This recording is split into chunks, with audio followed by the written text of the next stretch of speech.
gusto tenerlo nuevamente aquí en mi canal. Hoy espero que todos estén bien, que tengan ánimo y que la salud se encuentre en óptimas condiciones. Hoy vamos a darle continuidad al curso de las pérdidas de los combustibles ligeros durante el almacenamiento. Es el tema 2 que vamos a dar continuidad. Vamos a definir algunas cosas que para mí son muy importantes para entender como punto de partida de por qué se producen las pérdidas. Así que sin más, vamos a comenzar.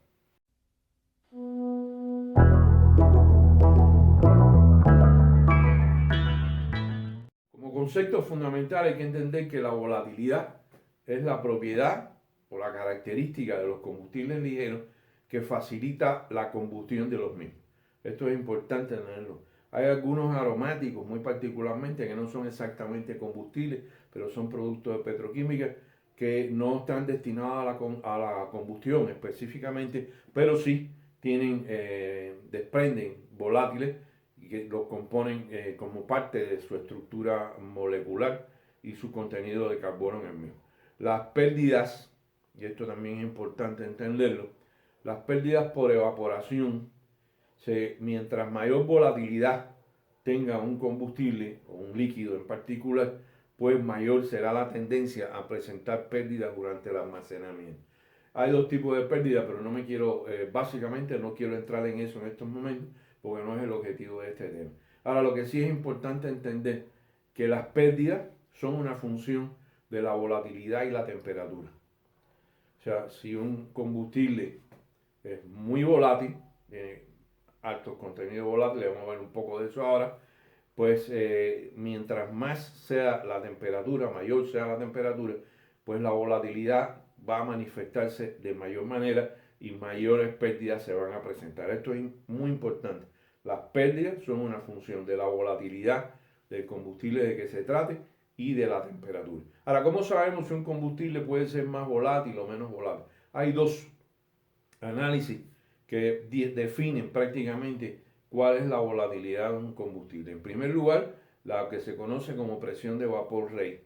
La presión de vapor Rey se conoce como PVR, está respaldada por la STM D323 y la otra es la curva de destilación, es lo que se conoce como TBP, que su traducción es True Boiling Point. Y entonces esto está respaldado por la STM D2882.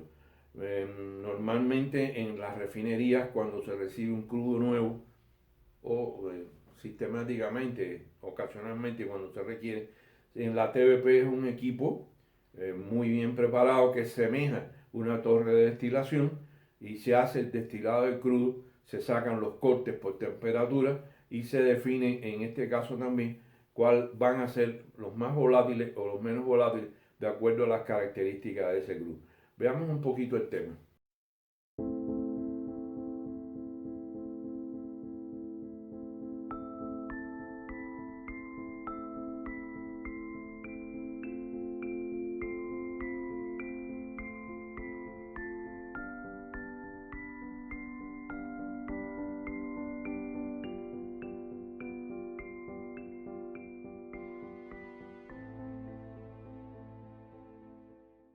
Lo van a ver en el video, pero quiero explicar algunas cosas aquí. La presión de vapor consiste en un aditamento que en su parte inferior, aquí, vamos a hablar de una gasolina para saber de qué estamos hablando. Se pone una cantidad conocida de gasolina. Este está aislado de la cámara de aire por una válvula y en la parte superior tiene un manómetro. ¿Qué va a suceder? Que este dispositivo, una vez que se ha cargado con la gasolina, se lleva a un baño de María, aquí está reflejado ese baño de María, y se eleva la temperatura normalmente hasta 37.7 grados centígrados o 100 grados Fahrenheit. Esa es la temperatura normal del análisis de presión de vapor Rey. ¿Qué es lo que va a pasar? Que cuando ya el baño ha estabilizado la temperatura y ya tenemos en la cámara los 37.7 grados centígrados, entonces ¿qué es lo que se hace? Se abre la válvula y lo que va a suceder es que los volátiles comienzan a fluir hacia la cámara de aire. En la cámara de aire, como dice el nombre de la pieza, de la parte, está el aire, el cual va a comprimir y va a hacer que la presión en el manómetro superior se marque. Este procedimiento se repite varias veces con el objetivo de tener un resultado comparativo que sea aceptable, que sea, digamos, adecuado, que sea, no me viene la palabra, pero que sea el correcto. Realmente ahora no me viene la palabra a la mente. Pero al repetirlo, pues lo que vamos a tener es que la incertidumbre del resultado ya va a ser menor, porque van a ser varias lecturas que nos van a permitir sacar cuál es la tendencia del comportamiento. Ahora, normalmente la presión de vapor rate de la gasolina va a ser un poco mayor que la que hay, porque aquí hay aire y hay cierta humedad que tienden a disminuir la presión de vapor rate, pero no importa porque como se hace el análisis siempre de la misma manera, comparando todos los combustibles ligeros que se quieren analizar, pues ya está establecido que así es como debe ser y que el resultado es el aceptable. Pues ya todo el mundo entiende que esto pasa así. Así que así es como se hace el análisis de vapor rate. Y obviamente, mientras más volátil esté el combustible, mayor presión de vapor rate va a tener el mismo. Ahora, la otra forma de saber cuáles son las fracciones más volátiles, sobre todo cuando se hace el proceso de destilación, es lo que se conoce la TBP, que está aquí. Este es el equipo de la TBP, lo van a ver mejor en el video, pero es un equipo de destilación automático que tiene muchos controles y que va permitiendo conocer no solo las temperaturas que se producen en los cortes, sino también va permitiendo conocer el porcentaje recuperado de cada corte. O sea, cuando se destila un petróleo, no siempre se obtiene de cada uno de ellos una fracción en por ciento. Y entonces esa fracción en por ciento aquí en la TBP se va controlando. Ahora, ¿qué da la TBP? Da esta curva de destilación. ¿Qué es lo importante aquí? Fíjense en las temperaturas. 38 grados centígrados, 93 grados centígrados, 149 grados centígrados. ¿Y qué tenemos aquí entonces? Tenemos que a los 149 grados centígrados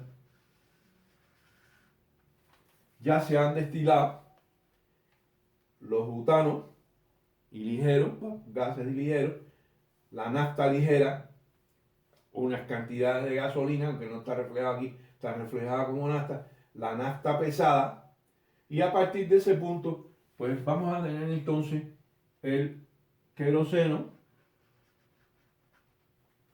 y lo que se obtiene ya como residual o que se va obteniendo como residual a más altas temperaturas en la torre de vacío y en la torre atmosférica.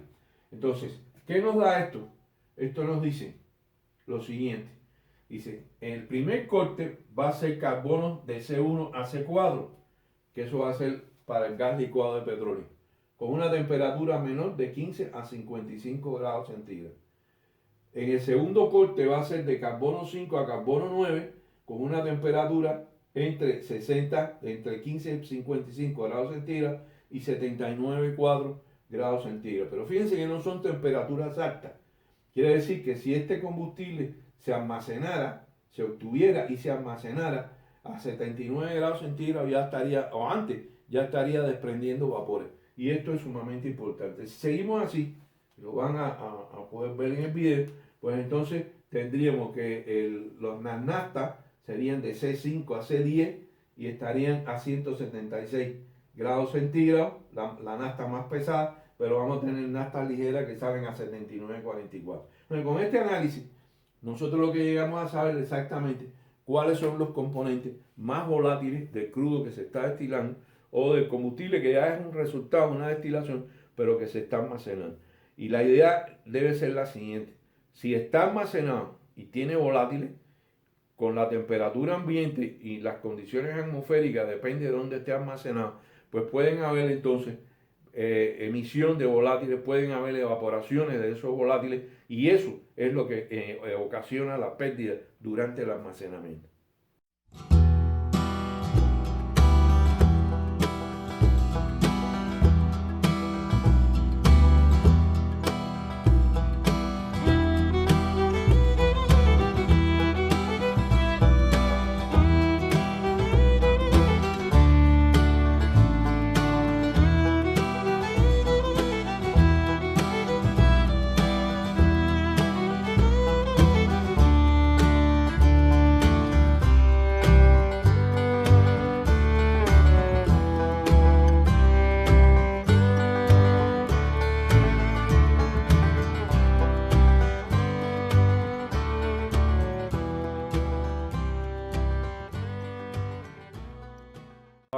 algunas ideas, algo que ya dije, pero quiero que remarcar un poco. La temperatura incrementa la presión de vapor rey. Esto quiere decir que si tenemos un tanque almacenado, tenemos una gasolina, un caso típico, tenemos una gasolina y estamos en un lugar donde la temperatura puede ser alta, como en el norte de México, algunas zonas del norte de México, pues entonces debemos esperar que durante ese almacenamiento se va a incrementar la presión de vapor rey, se va a incrementar el desprendimiento de volátiles y por tanto también van a haber la tendencia a unas mayores pérdidas. Hay una curva, la van a ver en el video, que caracteriza cómo se comporta la presión de vapor rey con la temperatura. Y ese fue un estudio que hicimos y podemos decir que el coeficiente de correlación es de 0.9999, o sea, muy buen coeficiente de correlación, con una pérdida o con un cambio, un error estándar en la presión medida en milímetros de mercurio de 0.027 milímetros de la columna de mercurio, que es muy baja el error, lo que quiere decir que sí hay una dependencia de la presión de vapor rey con el crecimiento de la temperatura. Y lo otro es que no hay influencia significativa, o por lo menos como tendencia clara, de que el número de octanos, o sea, el RON, Research Octane Number, tenga una dependencia de los volátiles. Porque pudiera pensarse, bueno, una gasolina, si tiene más volátiles, el número de octanos mayor. No van a ver en el video unas tablas donde se refleja que esto no es así. Así que fíjense cuidadosamente.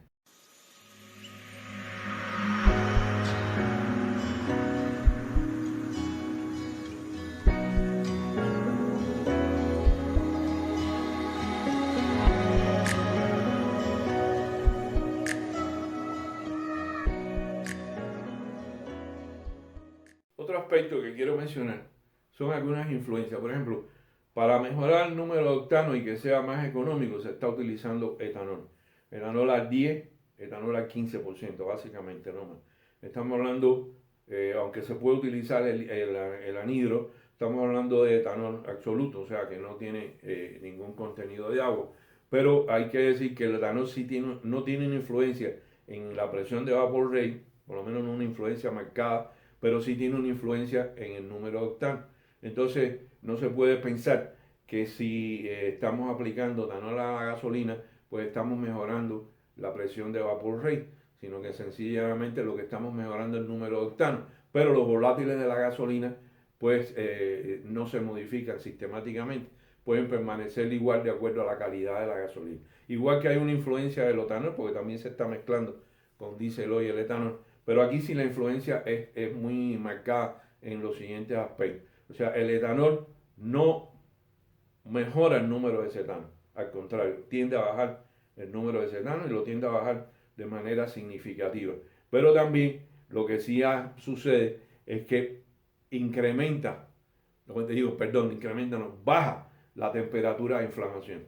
O sea, no modifica sustancialmente para bien el número de cetano al combustible diésel, pero sí baja la temperatura de inflamación, lo cual durante el almacenamiento pues puede tener sus inconvenientes. Quiero decir que no es tan grave como alguien pudiera pensar. Trabajé en un crudo que tenía una temperatura de inflamación entre 28 y 30 grados centígrados y se almacenaba, se trasladaba, se calentaba, etc. Pero sí, obviamente el desprendimiento de vapores es mayor y entonces lo que sucede es que se convierte en peligroso. No es una medida de la volatilidad, pero sí es algo que hay que atender con cuidado.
despedirme, ya hemos terminado lo que queríamos plantear en el día de hoy. Debo decir que en el caso de la destilación de los diésel, a misma medida que se va destilando, lo cual demuestra que si hay volátiles que se pueden desprender, es que en la misma medida que va incrementándose la temperatura de destilación del diésel, y esto se hace en un destilado que van a ver en el video muy sencillo de laboratorio, lo que va a ir pasando es que como va perdiendo volátiles, el punto de la temperatura, el punto de inflamación va incrementando. Y es una idea también de cómo un diésel que es destilado o que pasa por determinadas partes del proceso de refinación en los reformadores, en los mejoradores, pues lo que va a suceder es que si tiene menos volátiles, la temperatura de su punto de inflamación se incrementa. Y esto es una demostración de que si hay volátil. Quiere decir que si ustedes tienen un diésel ligero almacenado y sistemáticamente llevan a análisis a determinar la temperatura del punto de inflamación, si esta cambia es que hay pérdida de volátil. Esto es lo que quería decir. Espero que les resulte útil, que les dé una idea clara de por qué hay pérdidas, por qué los volátiles son tan importantes para el problema de las pérdidas y cómo poder evaluar cuando un combustible tiene, sea diésel, sea jet fuel, sea gasolina, sea nafta, nafta ligera, nafta pesada, cualquiera de estos que tienen contenidos de volátiles, pues puede estar desprendiendo volátiles con los análisis de la presión de vapor rate, de la curva de destilación en TBP, o no en TBP, sino en un destilado simple que van a ver en el video. Así que mucho gusto, manito para arriba si les gustó, manito para abajo si no les gustó. Como siempre les digo, suscríbanse por favor. Les mando un abrazo y creo que la pandemia empieza a dejarnos tranquilos en la vida. Mucho gusto. Nos vemos en el tema 3. Hasta la vista.